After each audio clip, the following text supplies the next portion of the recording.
Hey guys, it's Shaw from WTI. Have you ever had a sunburn? Getting a sunburn is no joke.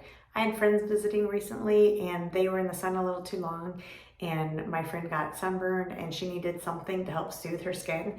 And I actually told her about this fruit of the earth that we use and I gave it to her. It's an aloe vera gel and it's so soothing and calming.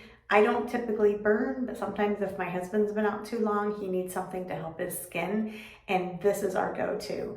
What I like about it is that it's a gel, but it's not too greasy or oily, so it doesn't tend to be sticky or anything. Once it goes on your skin, it blends in and it is nice and kind of just a soothing effect. It also has no fragrance, which I really like about it because I don't like things that smell a lot.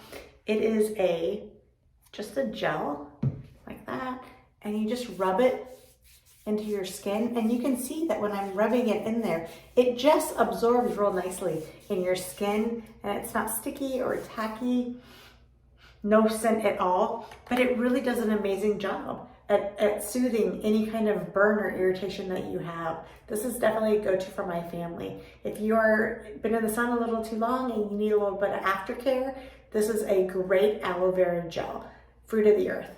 However, that is just my point of view.